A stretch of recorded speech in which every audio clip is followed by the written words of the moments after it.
Thanks everyone for coming back to the Royal Coating and Supply YouTube channel.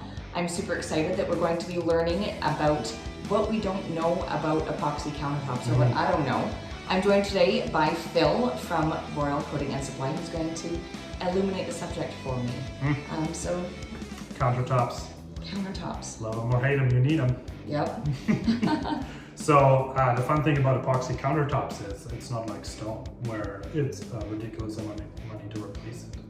If you don't like the color of your epoxy countertop a year from now, you can go change the color by just putting another coating over top. Wow. Yeah, it's fantastic.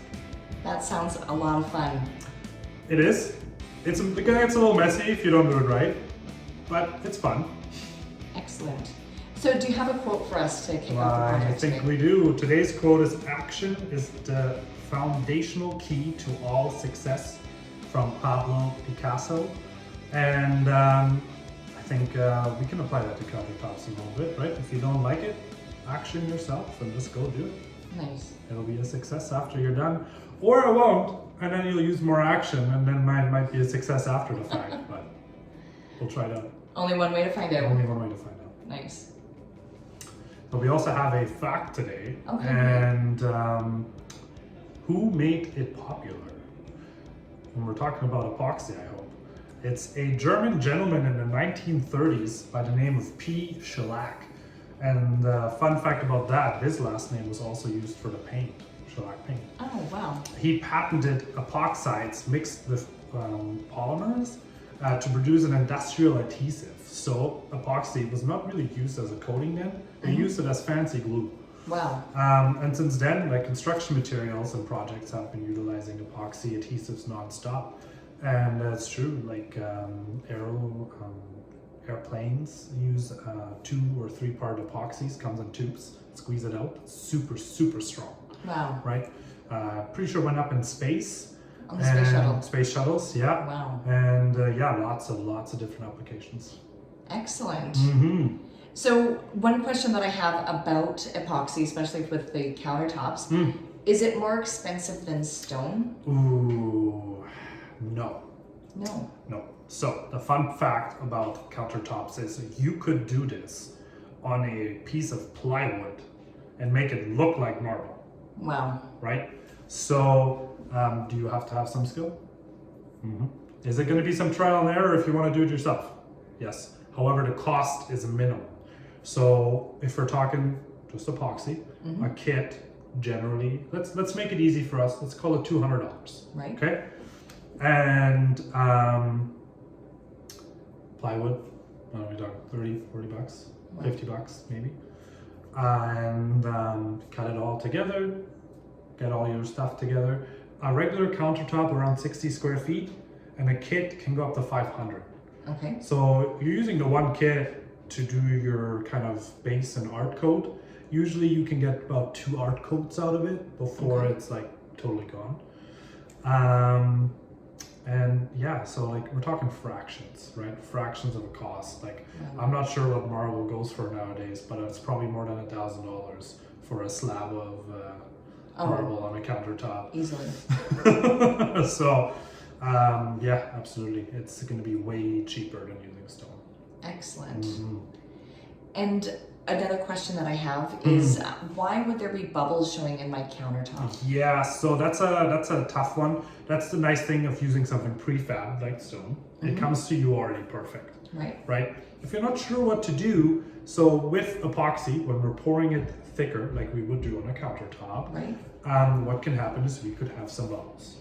Now, if you don't have a torch, you're not going to really get rid of the bubbles because you can't pop. Okay. So before you start the project, a countertop, I always recommend going and getting yourself a little torch. Even if you are an avid chef and you like to use it for your flambe or however you want to do it. Creme brulee. Creme brulee, Yes. yeah. You can use that same torch. Okay. You just need that heat. You heat that up a little bit and you'll see those bubbles go away. Okay. Nice clear finish, right? Don't go too low, because if you used plywood, you can burn the wood Burn the underneath. wood. And then it looks like discolored. So you just kind of go over top a little bit, heat it up, gets rid of all the bubbles. I'll be good to go. If you don't do that, you will have bubbles in your countertop. All right. Good to know. Be prepared. Be prepared. What kind of top coat should I use? So epoxy inherently is a little softer. What you want to use is a polyaspartic or a urethane product. Okay. Just because they're harder and they're more heat resistant. So Royal Coating and Supply, we have some products that can resist heat up to 1,200 degrees. Wow. Do you need to go that heavy? Probably not, but you want something heat resistant. You want something antimicrobial, very important, right? You want something maybe hydrophobic, meaning that if you put water on it, it doesn't absorb it, it beats it off. Right. Easy to clean that way. It really depends if it's a regular countertop, let's say in your laundry room, or if it's something you're cooking and cutting and doing all sorts of stuff on. So depending on your usage, we'll recommend the right product for you. Perfect. That's so fascinating. So I could just take something hot out of the oven and put it on my epoxy countertop. Oh yeah, right away. Yeah, absolutely. Oh, that's Yeah. so convenient. No more plates to put underneath, yeah. Or cork IKEA circles. Nice. What if I want a little bit more of a rough finish to my countertop? Yeah, so some people don't like how slippery it gets, especially when water gets on it. On epoxy, it can get very slippery, right? So you can put some additives in, like aluminum oxide, which is like, we usually recommend 240. It's really fun, almost powder-like. Okay. And it gives it kind of a rougher finish. There is some companies out there that sell urethane with 240 aluminum oxide in a package for countertops specifically. It gives it a little bit of a bumpy situation. You don't really feel it, but you can see it. But you can try and put your knife on there and try and cut it, and you're never going to be able to cut that. So, like I said, if you're okay with not having a super, super high gloss, like, oh my God, it's shining in my light kind of finish, then yeah, we definitely have something you could put in there to make sure that it's more scratch resistant, things like that. Great. And what if I want it to be a little bit more matte? So again, we can put aluminum oxide in. If you don't like that look, because it does give it a bit of a bumpy look, if you don't like that look, there is like satin finishes you could put on there to kind of get away from the glossiness. I never recommend matte, just because you see everything. Okay. So if you did it yourself, the chances are you overworked it and you put too much brush strokes on it or however, right? You'll see all of that on a matte finish. Oh, on a matte, okay. All of it. Where on a glossier finish, it's a little bit more forgiving, light, hides a lot of things. So. Excellent. Yeah. Great to know. If the finish is too glossy when I'm done, can I fix that? Yeah, we were just kind of right. If it's too matte, too glossy, before it goes down, let's fix it. Okay. If it's already down, the only way to do that is to sand the top of the countertop and reapply the top coat. Okay. Yes. So we can fix it in that way. We can reapply a top coat. Usually what I recommend people to do is just make a small section first, little where you can't see it, and see which ones you like better, right? Before you invest the time and the money to go and do that. Yeah, that's really it. The only way to fix it is to sand it and redo it. And what should the wait time be between coats? Again, we kind of talked about that in an earlier video where depending on what product you put over top of the epoxy, we need to be mindful of the off-gassing. Right. So epoxy itself usually takes about 24 hours to kind of do its thing at that thickness.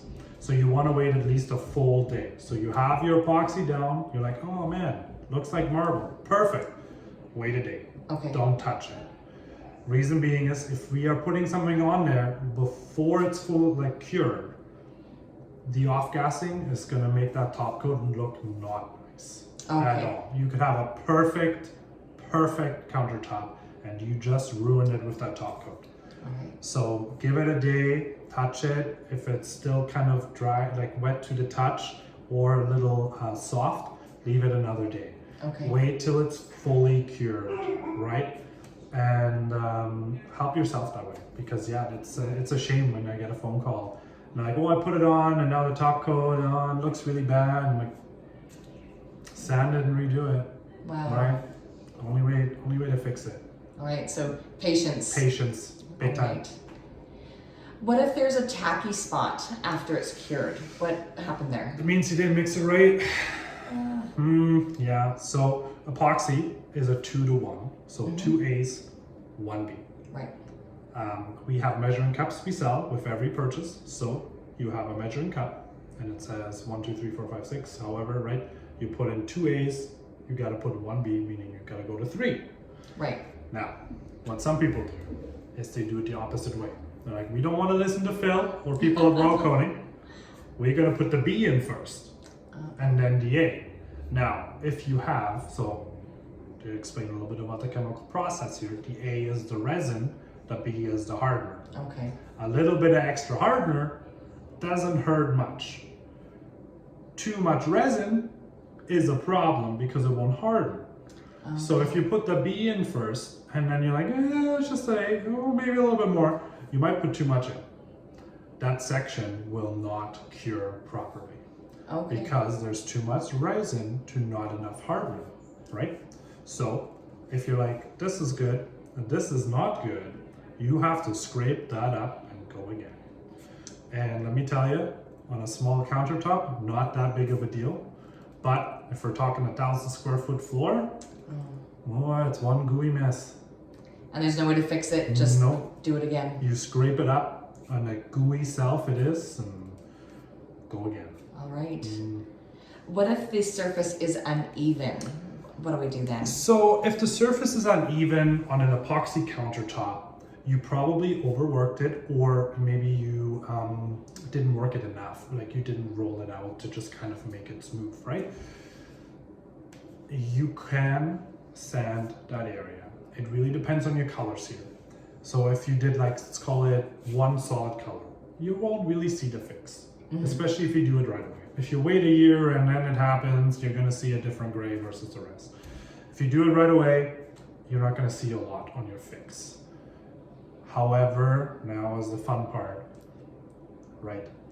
If it's everywhere and it's wavy, the only way to fix that, again, sand it, flat coat it again. Wow. Go again. So doing your prep and making sure that whatever you're pouring it on top of is nice and even. Sometimes if you're like, well, you know what, Phil, I don't want to sand all that off. It's like a freaking wave here. No problem, right? Give yourself a base coat. Maybe a little thicker base coat.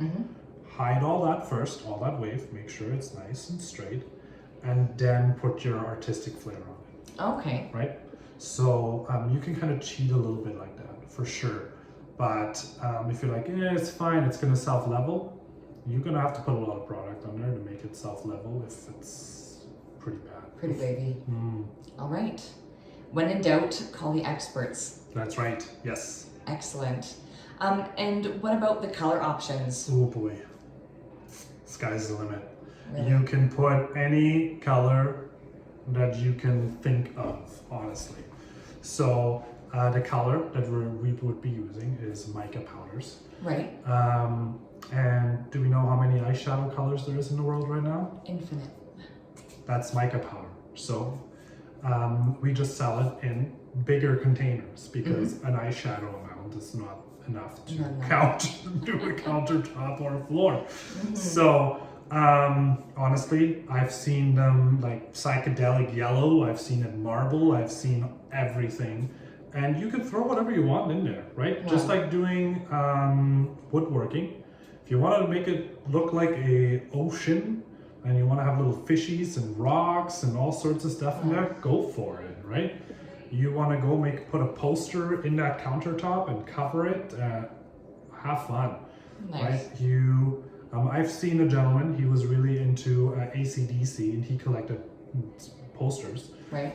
And so what he did is he poured his countertop, he laid his posters out, he put sticky on the back so they didn't go anywhere, built himself a little frame, and then did a nice thick pour of epoxy clear over top. Wow. And he had all of his posters in his countertop, and it looked super cool. That's It awesome. looked super cool because it looks like the paper, right? He's like, oh, you're cutting on paper. Wow. But not really, because you have this nice coat of epoxy over that. So whatever you can think of, you can do. And then we're just going to protect it with the right top coat to make sure that it doesn't scratch and you're not going to ruin it. And away you go. But get your Pinterest googly fingers going. Nice. So yeah, absolutely. Excellent. That sounds so fantastic. I want to redo my kitchen now. Thank you. No problem. We both know it's less expensive than it might be going the traditional route. Excellent. Right? Yeah, that sounds perfect. Well, thank you so much for coming in, and thanks everyone for tuning in to the Royal Coating and Supply YouTube channel. Hopefully you'll come by next time for another new video. Thanks, Phil. See you soon.